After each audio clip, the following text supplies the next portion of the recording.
Buenas tardes, chicos. Vamos a ir comenzando con la sesión del día de hoy. Pues principalmente revisaremos el tema de los nutrimentos que aportan energía. Recordemos que los nutrimentos normalmente cumplen diferentes funciones en el organismo, dentro de la cual la energética es muy importante. También estábamos ahí en la sesión pasada estimando el gasto energético gracias al empleo de diferentes fórmulas. Entonces, pues la intención también es que en cuanto a la determinación de los macronutrimentos, adquieran o sea, sepan cómo estimarlos, ¿no? En el caso de ustedes, porque finalmente la nutrición, aparte de que todos la vivimos, ¿no? De forma involuntaria, pues también la nutrición es algo que debemos de aplicar. Entonces, por ahí nada más les recuerdo, se había quedado la actividad de que ustedes determinaran sus requerimientos energéticos y el de otras dos personas, independientemente de la edad. Y pues vamos a ir comenzando. Nada más permítanme un segundo porque... Bueno, nada más me pueden confirmar si se ve la diapositiva, bueno, la presentación.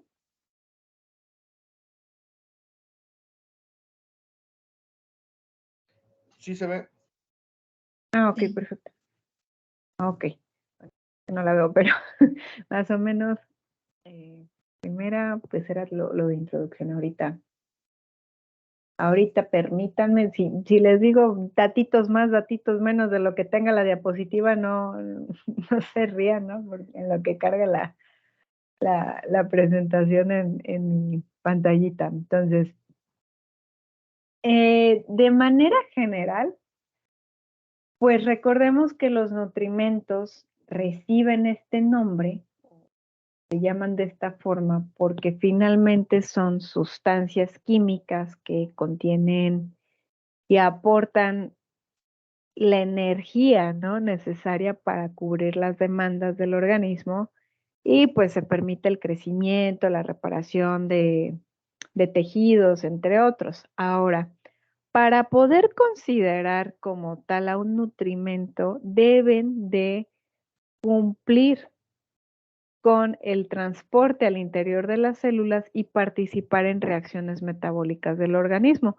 con diferentes fines, principalmente fines reguladores, por ejemplo, las vitaminas que controlan la actividad de ciertas enzimas o, por ejemplo, con fines estructurales, como es el caso del calcio, ¿no? Que nos da estructura, o energéticos, como la glucosa que es necesaria para poder hacer todas nuestras actividades. El cerebro y los eritrocitos son grandes consumidores de glucosa para tener la energía necesaria. Entonces, aquí el oxígeno, por ejemplo, es el único que se obtiene por un medio distinto a la dieta. Sin embargo, pues es otro elemento que se introduce a las células para cubrir una función en el metabolismo, la cadena respiratoria. Ahora, los nutrimentos que se obtienen de la dieta los podemos clasificar en función o no de su aporte, si es energético o no. Entonces, aquí sabemos nosotros que están los carbohidratos, proteínas, lípidos y los que no son energéticos, principalmente las vitaminas y los minerales y el agua. Entonces, tenemos diferentes tipos de nutrimentos. Por ejemplo, se considera un nutrimento indispensable, esencial u obligatorio aquel que no se puede sintetizar por parte del organismo y por lo tanto nosotros lo debemos de consumir porque de lo contrario se manifestaría, empezaríamos con signos y síntomas secundarios a la deficiencia. Ahora, la rapidez con la que se presenten las manifestaciones depende de la velocidad de recambio y de si poseemos nosotros o no reservas de estos en los tejidos. Por ejemplo, sin oxígeno podemos subsistir apenas unos cuantos minutos, ¿no? y pues no tenemos ningún reservorio corporal para el oxígeno. Cosa muy diferente, por ejemplo, el agua, sabemos que podemos vivir sin agua en unos días, sin embargo, se agota y pues ¿qué pasa? Viene la deshidratación y complicaciones que llevan hasta la muerte. Ahora, en el caso del hierro, nosotros requerimos el hierro, sin embargo, sí tenemos depósitos de, entonces se consumen los depósitos y yo no los consumo y empiezan las manifestaciones pues secundarias a esto. Entonces, pues dependiendo de esta parte, entonces los nutrimentos indispensables depende, pero en la parte de las proteínas, recordemos que las proteínas contienen aminoácidos, entonces en sí son ocho aminoácidos esenciales: la valina, el triptófano, la treonina, la fenilalanina, la metionina, la leucina, la lisina y la isoleucina. Solo en niños la histidina es esencial. En adultos, digamos, ya el requerimiento no es tan, bueno, pasa a ya no ser indispensable en el caso de adultos. En el caso de los ácidos grasos, sí o sí requerimos ácido linoleico y linolénico. Y en el caso de las vitaminas, todas las vitaminas del complejo B, la B1, la B2, la B6, el B9, la B12 y también la biotina, también llamada como vitamina H o la vitamina B7, ¿no? Que sabemos que la B7, bueno, es que ahí de pronto son tecnicismos, pero por eso les hago la aclaración, ¿no? Si ven biotina, pues, puede ser vitamina H o vitamina B7, de repente es ahí como las inconsistencias. Normalmente ustedes refiéranse a la biotina como la biotina. También la vitamina C, los carotenos, que son precursores de vitamina A, los tocoferoles, que hablamos de vitamina E, las quinonas, que pues son parte de lo que la vitamina K, por ejemplo, es un ejemplo de una quinona. También los nutrimentos inorgánicos, aquí son los más variados, los que puedo destacar principalmente el calcio, ¿no? Súper necesario, el yodo, pues nuestras glándulas tiroides lo requieren, el hierro, el sodio, potasio, súper necesarios, el magnesio, cobre, fósforo, cloro, manganeso, molibdeno, son muchísimos los nutrimentos inorgánicos que son necesarios para nuestro organismo y el agua, ¿no? No puede faltar. Aunque no tenga una función energética, es un nutrimento indispensable. Ahora, un nutrimento condicional es aquel que cuando el organismo está en una situación de reto fisiológico o bien patológico lo requiere. Entonces, esto es secundario a que pues el cuerpo no es capaz de sintetizarlos o los sintetiza de forma muy limitada, ¿no? Entonces, ante este estado de reto, pues estos nutrimentos se comportan como indispensables, ¿no? Entonces, dentro de los aminoácidos son solamente dos, la taurina y la glutamina. En el caso de otros componentes, pues la colina, que es muy relevante para lo que es el funcionamiento cerebral, y principalmente son los que podemos destacar. Ahora, como nutrimentos dispensables, no esenciales o no obligatorios son aquellos que el organismo es capaz de sintetizar a partir de otros sustratos que estén presentes en el organismo. Ojo, no quiere decir, ay, no importa, no pasa nada, no. Sí son necesarios para el correcto funcionamiento celular y por lo regular el organismo siempre opta por obtenerlos de la dieta antes de sintetizarlos. Recordemos que costo-eficiencia, ¿no? El organismo siempre es muy costo-eficiente con sus procesos, pues esto no entra en excepción. Entonces, dentro de los aminoácidos que no son indispensables está la alanina, la arginina, la cisteína, el ácido aspartico, ácido glutámico, la glicina, la glucosa, pues porque recuerden que la glucosa, al ser nuestro componente principal, el cuerpo tiene diferentes vías para obtener glucosa. Y dentro de los lípidos, el colesterol y los ácidos grasos saturados. Reitero, no es que no sean necesarios, sino que siempre hay precursores que nos permitan obtenerlos. Ahora, depende, porque si la dieta es muy precaria o bien la situación fisiológica es extraordinaria, pues en algunos casos el cuerpo ni siquiera tiene acceso a este tipo de nutrimentos. Entonces es muy importante siempre valorar cada situación del paciente. Empezando por los nutrimentos que aportan energía, no pueden faltar los muy queridos carbohidratos que en grandes rasgos los podemos clasificar o sea, dentro de lo que representan en la dieta. Ahí no se espanten porque de pronto como que la literatura científica, pues ustedes saben que va actualizándose, ¿no? Pues lo normal es que aporten entre el 50 y el 65% total de la energía que se consume.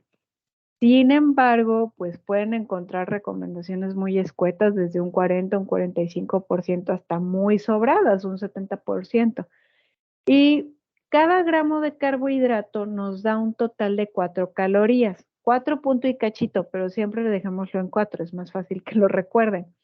Entonces, basándonos en un ejemplo, una dieta promedio que contiene unas 2000 calorías por día, los carbohidratos aprox representarán entre 1000 a 1300 calorías, dependiendo si es el 50 o el 65%, y si dividen esas 1000 o 1300 calorías entre 4, obtendrán por resultado que hacemos alusión a 250 o 325 gramos. Entonces, por ejemplo, supongamos que una persona tiene una dieta de 1700 calorías en total, o bueno, se estima una dieta de 1700 calorías. Y en su dieta, aproximadamente el consumo de carbohidratos representa el 60%. Entonces, aquí la pregunta es, pues, ¿cuántas calorías y gramos de carbohidratos expresa esto, ¿no? Entonces, por reglita de 3 obtenemos las calorías. 60 por 1700 entre 100 nos da un resultado de que equivale a 1020 calorías. Si ustedes dividen esas 1020 calorías, hablamos de que representan 255 gramos de carbohidrato. Ahora, por ejemplo, si se conoce que una persona consume en su dieta un promedio de 280 gramos de carbohidratos, ¿cuántas calorías representa? Pues aquí sencillamente es multiplicar esos 280 por 4, estaríamos haciendo alusión a ver, denme un segundo, 280 por 4, 1120 calorías. Entonces es sencilla esta conversión. Es más, si por ahí en su casita tienen algún alimento con etiqueta nutricional, rápido, ¿no? Es dividir las calorías que les está reportando y corroborarán con los gramos que está reportando. Ah, no es cierto, les estoy diciendo una mentira, ya me acordé de las etiquetas. Perdón, es que de pronto, como normalmente no me suelo fijar mucho en este sentido de cómo te lo reporta cada tablita, pero ustedes saben que, por ejemplo, supongamos, ¿no? Frijoles, te reporta tantas calorías y te da los gramos, entonces multiplican, ya dependiendo, ahorita estamos hablando de carbohidratos, supongamos que les reporta 12 gramos de carbohidratos, 12 por 4, y ya sería sumar posteriormente las calorías de las proteínas y de los lípidos, tiene que coincidir con la energía total. Ok, entonces, ahora, esto es hablando en términos, pues, de energía, únicamente, ¿sale? Entonces, ahora sí, pues los carbohidratos, cómo se comen, de dónde vienen, cómo está la cuestión ahí. Recordemos que se clasifican como polisacáridos, también está el almidón, el glucógeno, ¿no? Que son ejemplos de estos polisacáridos, es decir, muchos. Están disacáridos, donde por ejemplo está la lactosa, la maltosa, la sacarosa. Y están los monosacáridos, un solo azúcar, la glucosa, la fructosa, la galactosa. y además está la fibra dietaria. Entonces, fuentes de carbohidratos en alimentos, pues está el grupo de los cereales, que contiene el arroz, maíz, trigo, avena, cebada, centeno, mijo, derivados, ¿no? De todos estos productos. Los tubérculos, ¿no? La papa, el camote, la yuca, las leguminosas, frijoles, habas, lentejas, garbanzos, las frutas y verduras, y los lácteos son ricos en carbohidratos, todos estos. Ya dependiendo del grupo de alimento, por ahí hay las variantes, ¿no? Por ejemplo, las leguminosas, aparte de los carbohidratos, tienen un considerable contenido de proteína, a diferencia de las frutas, ¿no? Entonces, aquí siempre recuerden que una vez que nosotros ingerimos los alimentos, gran parte de estos almidones se tienen que dividir, es decir, se tienen que dividir e hidrolizar, pues en el aparato digestivo y transformarse hasta moléculas de glucosa gracias a las diferentes enzimas que poseemos para que pues se pueda transportar, bueno, absorber y transportar en el intestino delgado. Entonces, sabemos que en primera instancia las amilasas salivales son las que comienzan con esta parte de ir cortando, cortando, cortando. También las amilasas que provienen de otras secreciones, sobre todo pues secreciones pancreáticas, que van fragmentando hasta que se convierten en moléculas de maltosa. Entonces, durante este proceso se forman cadenas de menor tamaño que el almidón y quedan de maltosa, pasan a dextrinas o maltodextrinas. Entonces, ahorita recuerden por ahí el dato de la maltosa, pues es un disacárido que se conforma por 2 unidades de glucosa. Entonces, se requiere de la maltasa para que se pueda hidrolizar y se tengan 2 moléculas de glucosa. Además, tenemos otros disacáridos otros disacáridos como la lactosa y la sacarosa, que también se tienen que ir cortando, la lactosa por la lactasa, ¿no? La sacarosa por la sacarasa. Entonces, en el caso de otras enzimas, por ejemplo, la fructosa, se van a aprovechar, pero nunca esperen que pase el almidón a través de la luz intestinal como almidón, ¿no? Sino que se tiene que ir cortando principalmente. Ahora, en la dieta normalmente, por ejemplo, en lo que es los alimentos fuentes de disacáridos, que son azúcares simples realmente, la sacarosa es el principal componente. Entonces, un ejemplo, y no quiero que lo vayan a tergiversar, por ejemplo, frutas y verduras tienen fuentes o son alimentos fuente de carbohidratos simples. Carbohidratos simples también entra los carbohidratos provenientes del azúcar de mesa. A ver, denme un segundito, permítanme tantitito.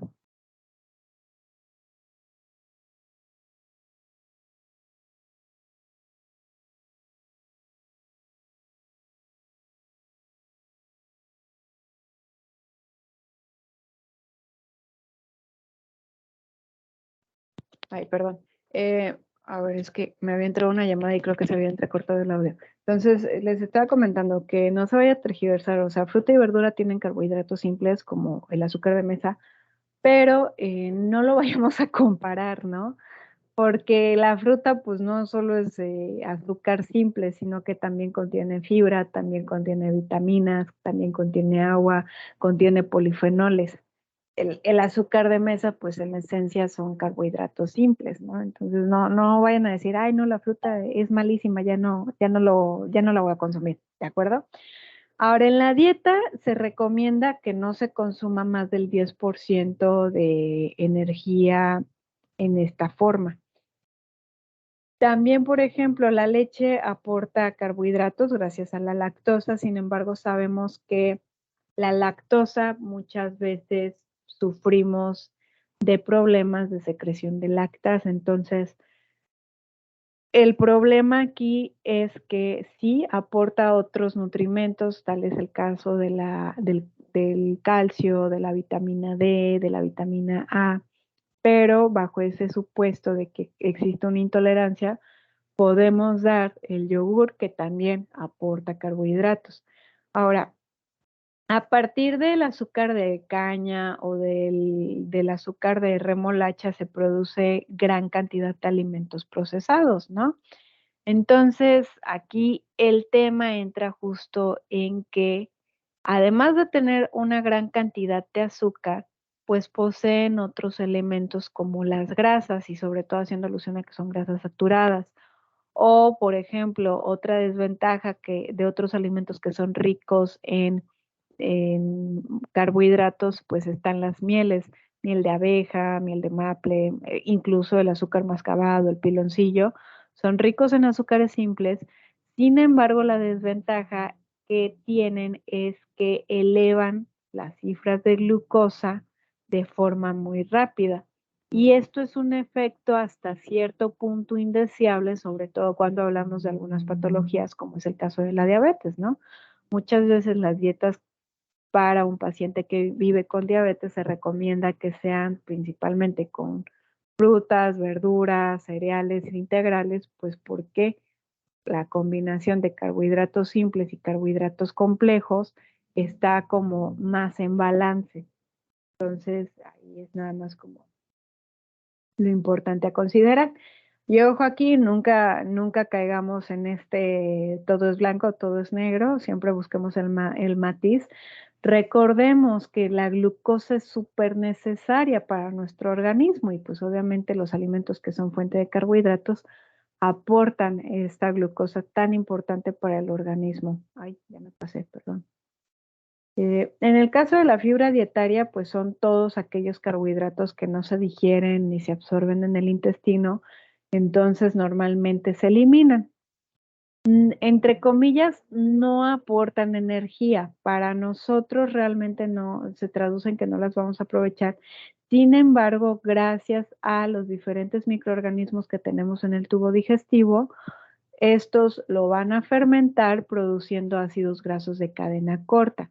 La función de la fibra principalmente es dar volumen a las heces y favorecer la evacuación intestinal, ¿no?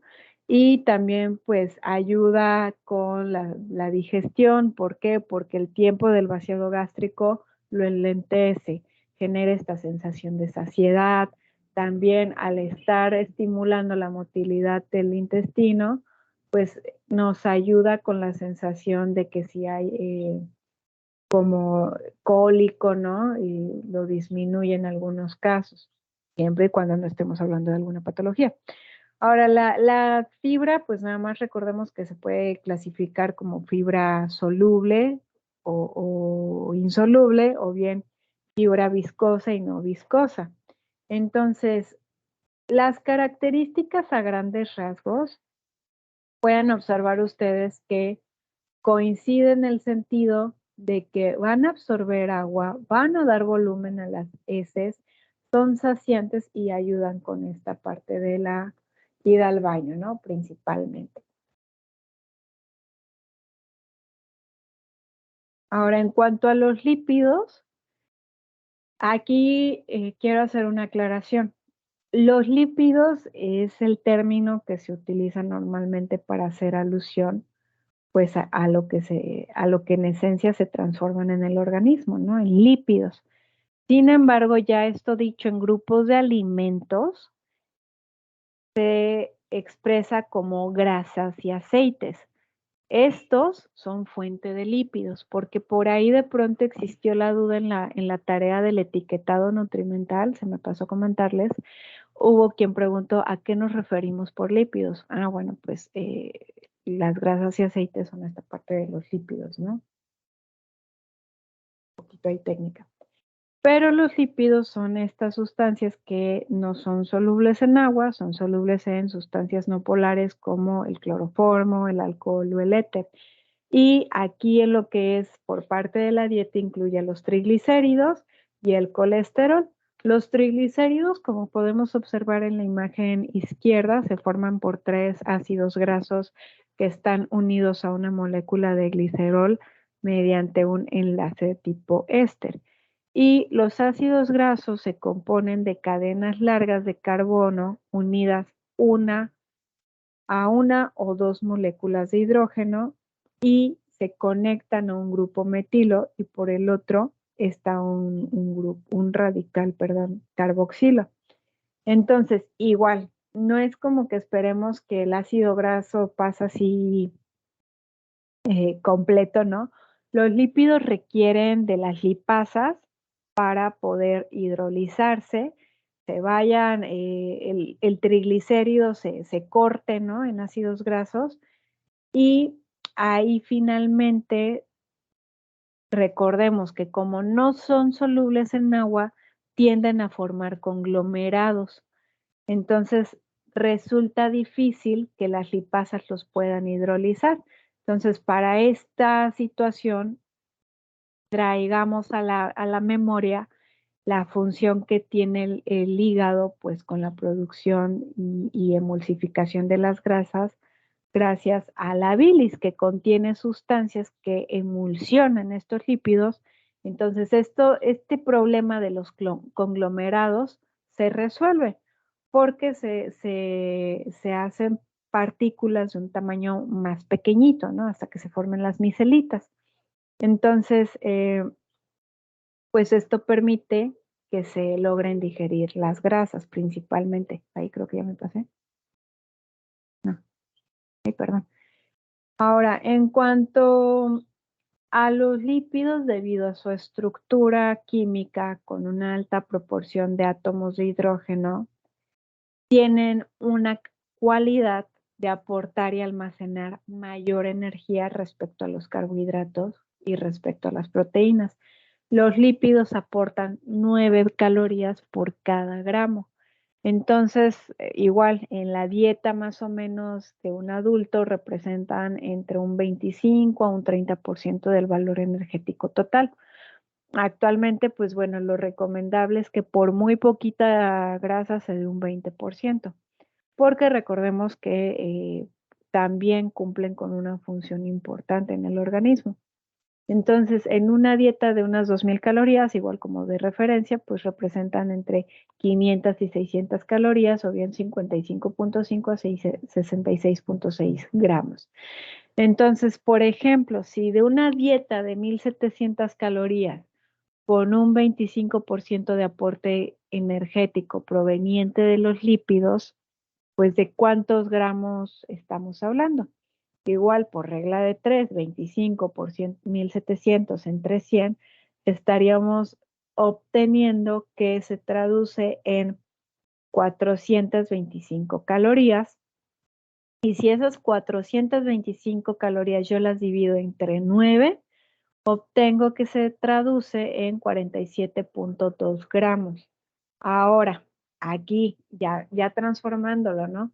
Supongamos que tengo un pastelillo de chocolate y que me dice que por porción tiene 9 gramos de grasa. Entonces, si yo quiero decir, bueno, pues cuántas calorías provienen de la grasa, simplemente multiplico esos 9 gramos de grasa por las 9 calorías que me está aportando, ¿no? Digo, ahí se las puse sencillito, ¿no? De 9 por 9, 81.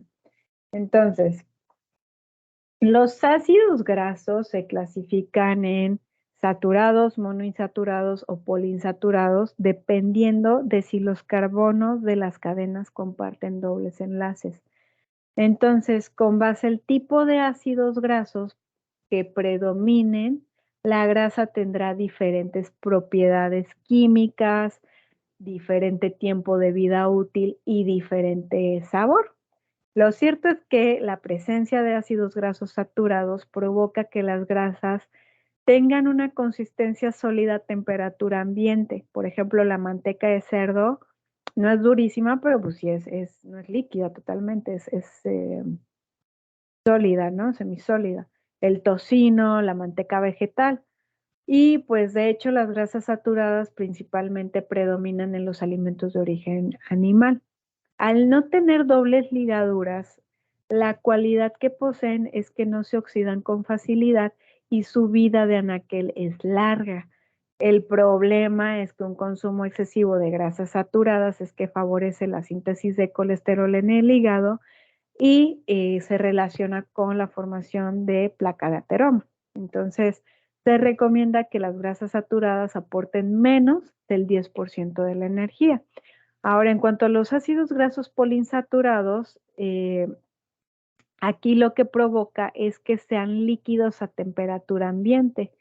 Por ejemplo, ¿cómo son los aceites vegetales? Pues líquidos totalmente. Entonces, estas dobles ligaduras contenidas en sus cadenas de carbono pueden abrirse con facilidad y captar oxígeno, entonces se oxidan y se pueden ranciar. Por ejemplo, cuando se tiene contacto con el oxígeno, si ustedes dejan su aceitito abierto o destapado, les recomiendo que lo dejen tapadito, o bien cuando se eleva la temperatura, como ocurre cuando freímos los alimentos.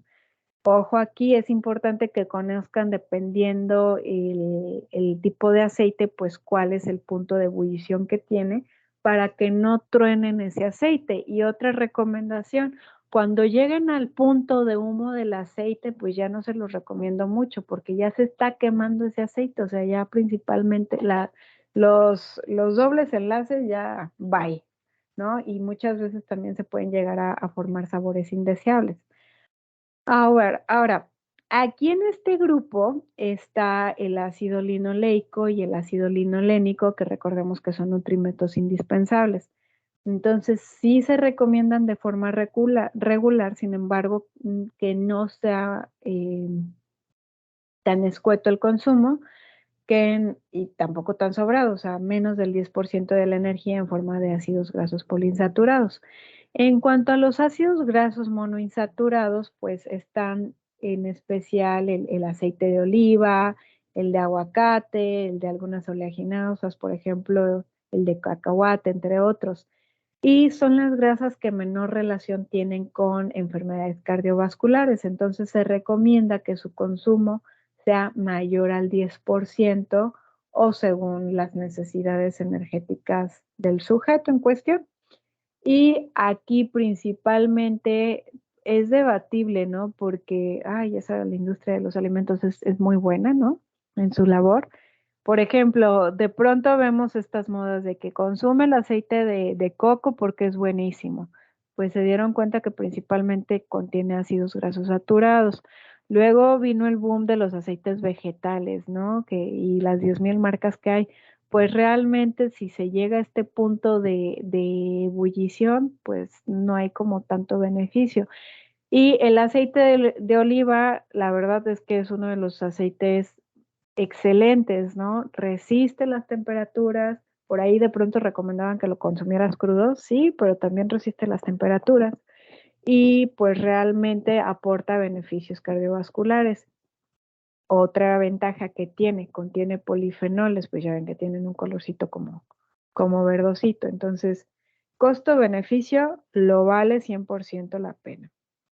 Ahora, dentro de los tipos de ácidos grasos, como mencionaba aquí, están los saturados, monoinsaturados y poliinsaturados, que era principalmente poner la imagencita. Y cuando los átomos de hidrógeno de los carbonos que comparten un doble enlace se orientan hacia el mismo lado, se forma un enlace semejante a una sillita de montar. Son los famosos enlaces cis.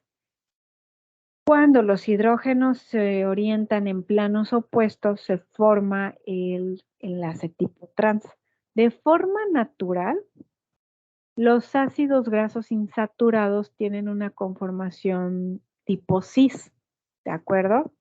Entonces, ¿qué ocurre? En la industria alimentaria, durante el proceso de hidrogenación de los ácidos grasos, pues muchas veces se transforma, ¿no? Porque lo que se busca es prolongar la vida de anaquel y el sabor. Entonces, esto genera que pasen de cis a trans y sabemos que finalmente estas grasas no pueden ser reconocidas por las enzimas que oxidan las grasas en las células. Entonces se acumulan en las arterias y favorecen la formación de la placa de ateroma. Por lo cual, ahí fue igual debatible con la industria alimentaria porque tenían que reportar cuántas grasas trans. Ahora, si ustedes observan, actualmente te ponen grasas parcialmente hidrogenadas. Es decir, que se tuvo mayor precaución de no lograr esta conformación de cis trans. Sin embargo, pues queda una cantidad, aunque sea chiquita, pero sí la hay. ¿Dónde lo tenemos principalmente? En todos los productos industrializados como los pastelillos, ¿no? Que muy ricos y todos, pero pues sí hay grasitas trans. Igual, aquí siempre buscar el matiz, tratar de que esto no represente lo principal en tu alimentación diaria, ¿no? Y por último, en cuanto a las proteínas, pues son después del agua las sustancias más abundantes en las células y llevan muchísimas funciones en el organismo. Entonces, pues le debemos muchos a las proteínas, ¿no? Y nuestras uñitas, nuestro pelo, entre otras muchas más. Las proteínas, como les mencionaba, se componen por los aminoácidos y existen 20 aminoácidos distintos, cada uno con un nombre y propiedades singulares. La cantidad de proteínas que necesitamos varía de acuerdo a la edad, el género, la situación fisiológica y de salud de enfermedad, así como la actividad física. En promedio, pues para un adulto sano, se recomienda consumir de 0,83 gramos hasta 1,2 gramos de proteína por cada kilogramo de peso. El promedio se basa en 1 gramo por kilogramo de peso. Y en cuanto a lo que aportan las proteínas, aportan 4 calorías por gramo y en dietas normales aportan entre el 10 y el 15% del total de la energía de la dieta. Igual, en una dieta de 2,000 calorías con un aporte de 70 gramos de proteínas, pues estaríamos hablando del 14% de la energía, ¿no? Principalmente. Ahora, supongamos, a ver, aquí se los puse. Sí, mira. Pues ahorita estábamos usando el ejemplo de las 1,700 calorías, ¿no? Habíamos estipulado que el 60% de carbohidratos, el 25% de los lípidos, entonces pues por resta, ¿no? Del 100% me queda un 15% de proteínas, bueno, un 15% de la energía total para aplicar en las proteínas. Entonces, aquí les estoy mencionando que es preferible calcularlas con base al gramos por kilogramos de peso. Entonces vamos a verlo primero en un sentido. En un primer sentido es que ustedes de forma arbitraria hagan esto, ¿no? Ya destinan un porcentaje. Entonces supongamos que mi persona de estas 1,700 calorías pesa 80 kilogramos. Entonces yo tendría que dividir esos 80 kilogramos entre esas 63,75 gramos de proteína, estaría obteniendo que está consumiendo 0,79 gramos de proteína por cada kilogramo de peso corporal. Si se dan cuenta, es un poco bajo de lo que les comentaba del promedio, ¿no? De 0,83. Ahora, en el supuesto de que la persona pesara 70 gramos, estaríamos con ese 15% administrando 0,91 gramos de proteína por cada kilogramo de peso. Entra dentro de lo razonable. Realmente es como un aporte que se puede dejar bastante respetable. Y si la persona pesa, por ejemplo, 60 kilogramos, estaría consumiendo aproximadamente 1,06 gramos de proteína por cada kilogramo de peso. También bastante respetable, ¿no? Este es en un sentido, predefiniéndolo de forma pues ya arbitraria con base a la red. Otra manera de hacerlo es, a ver, si peso 80 kilogramos y quiero dar 1 gramo por kilogramo de peso, pues entonces considero esos 80 gramos de proteína, pues multiplico por las 4 calorías que representa, obtendría cuántas calorías son en total. Y esas calorías en total obtengo a qué porcentaje representan de mi gasto energético total, ¿no? Por ejemplo, aquí si multiplico 80 gramos de proteína por 4 calorías, tenemos que representan 420, perdón, ¿cuáles 400? 320 calorías.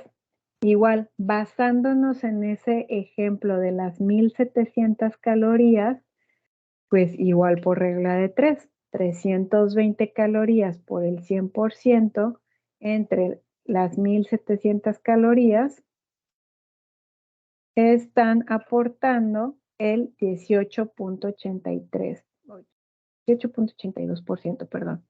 Ahora, ya que destiné 18.82% para proteínas, puedo preestablecer el porcentaje que yo determiné para carbohidratos. Por ejemplo, a lo mejor digo, bueno, la quiero hacer normal en carbohidratos, voy a administrar unos 60 gramos y lo restante lo destino para los lípidos.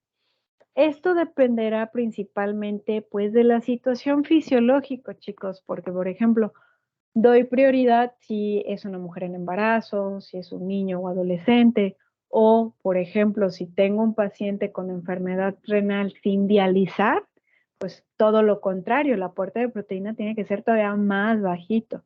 Entonces, las proteínas, la cualidad que tienen en su cálculo es que tienen que restablecerse de forma individualizada. Ahora, las proteínas sufren dos tipos de procesos para poderlas aprovechar. En primera instancia se desnaturalizan, es decir, se cambia su estructura conformacional. Recordemos por ahí que tienen una estructura cuaternaria, terciaria, secundaria, hasta quedar en una cadena lineal, que es la estructura primaria. Y en un segundo término deben de ser hidrolizadas y esto se logra pues gracias a diferentes enzimas que son las proteasas, por ejemplo la pepsina, la tripsina, la quimiotripsina, entre otras. Gracias a estas enzimas se rompen los enlaces peptídicos de las cadenas de aminoácidos y se obtienen los aminoácidos libres o bien pueden quedar como dipéptidos o tripéptidos que se absorben en el intestino delgado. Y pues en cada proteína hay una mezcla específica de diferentes aminoácidos y algunos de ellos se pueden repetir en la misma cadena. Entonces, recordemos que aminoácidos esenciales para el hombre son 8, ¿no? En el adulto. Y pues aquí recuerde la valina, la leucina, isoleucina, fenilalanina, triptófano, treonina, metionina y lisina. La histidina es únicamente importante y sobre todo cuando hablamos de niños. Cuando falta uno de los aminoácidos indispensables en la dieta, no es posible sintetizar ninguna proteína en la que sea requerido este aminoácido.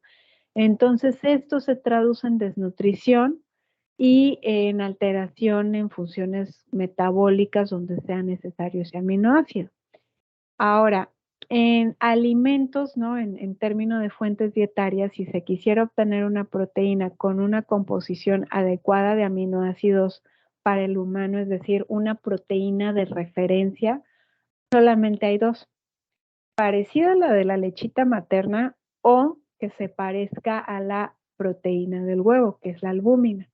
Entonces, con base al aminograma que estos poseen, se puede decir que las proteínas de origen animal cubren mejor la proporción de aminoácidos que son indispensables en comparación de las de origen vegetal.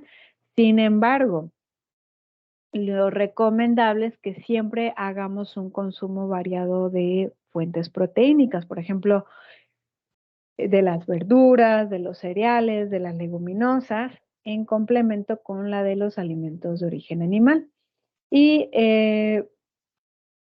ahí, por ejemplo, aparte del beneficio de la proteína, pues vienen los agregados, ya lo veremos a detalle en la siguiente clase, pues el calcio, la vitamina D, ¿no? Por ejemplo, en los lácteos, o el hierro en los alimentos de origen animal, vitaminas del complejo B que están presentes, el huevo que es rico en biotina, principalmente. El tema es esta parte, ¿no? Los alimentos de origen animal tienen grasitas saturadas, entonces es como hacer un mix de todo. Y En el caso de proteínas de origen vegetal no es que sean despreciables ni nada, por el contrario, se consideran de mediano a bajo valor biológico, por lo que es importante combinar. Las proteínas de las leguminosas son deficientes de metionina y de cisteína, mientras que las proteínas de los cereales son deficientes de lisina en gran medida. Entonces, para solucionar esta situación, lo recomendable siempre es hacer una combinación de una leguminosa y un cereal en la misma comida, pues porque el patrón de aminoácidos se complementa principalmente, ¿no?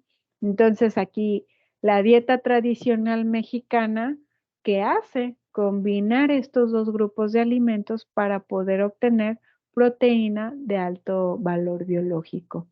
En porcentaje se recomienda que las proteínas de alto valor biológico, es decir, de origen animal, aporten hasta el 40% y las proteínas de mediano, o bueno, de otros grupos vegetales aporten hasta el 60% o pueden quedar 50 y 50. Entonces, hasta aquí, chicos, no sé si tengan alguna duda antes de finalizar la sesión el día de hoy y darles instrucciones, ¿no? De la tarea. No sé si tengan dudas.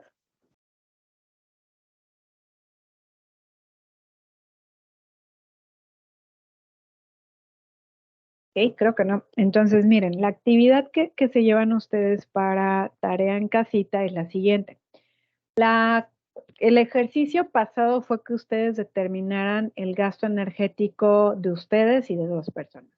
Entonces, con base a ese gasto energético que se hayan determinado, elijan el que ustedes gusten. No sé, a lo mejor les agradó más el resultado de Mifflin o a lo mejor les agradó más el resultado de la fórmula de Valencia. Entonces, estas calorías totales van a distribuirlas en dos situaciones supuestas aplicable para carbohidratos, lípidos y proteínas. Entonces, en un supuesto se van a administrar o van a determinar cuánto representan si ustedes eligen la cantidad más baja. Supongamos que del ejercicio determinan que van a probar con una distribución donde los carbohidratos sean bajos y haciendo el encuadre, ¿no? Es decir, bueno, voy a administrar 40% para los carbohidratos. Voy a administrar el 30% para lípidos. Estoy diciendo una dieta medio loca. Y voy a administrar el otro 40, 30, 70, el otro 30% para proteínas. Entonces, van a calcular a cuántas calorías y cuántos gramos de los nutrimentos representa. Y, por ejemplo, para el caso de las proteínas, cuántos gramos de proteína por kilogramo de peso corporal representa. Entonces, ese es en un supuesto del nutrimento que ustedes elijan, lo van a la situación más baja o caso contrario a la situación más alta. Supongamos que determinan, voy a hacerme una dieta altísima en carbohidratos, ¿no? Una dieta de 70% carbohidratos, 15% grasas y 15% proteínas, determinar. Y la otra es que hagan un estimado, pero de una composición ya más armoniosa, ya no nos vamos a sacar una dieta loca de la manga, sino de decir, a lo mejor destino un 55% para los carbohidratos, un 20% para los lípidos y el restante para las proteínas, que ya es como algo más realista. Entonces, no sé si queda clara la intención, pero es poner estas simulaciones, ¿no? Bajo el supuesto, los nutrimentos bajo un supuesto de una dieta desbalanceada y el supuesto bajo una dieta balanceada, que lo determinen, pues, en su caso particular, ¿no? Para que les sirva como de referencia. Igual traten de enviar en su trabajo, pues, la justificación, es decir, las formulitas para corroborar que no haya ahí algún error en el procedimiento, chicos, y se entregaría el siguiente domingo. Entonces, bueno, este domingo no, el siguiente. Entonces, si tienen dudas, adelante, si no, pues ya nos estaríamos viendo la siguiente semana, ¿de acuerdo? Solo para una persona, maestra. Sí, no, para ustedes nada más. Como son 2 supuestos, pues sí es bastante lata para una persona. Perfecto, muchas gracias, maestra. Pues ok, chicos, nos vemos entonces la siguiente semana. Cualquier duda estoy pendiente por ustedes en mensajito y cuídense muchísimo. Gracias, maestra. Bonita semana. Hasta luego, maestra. Bonita semana.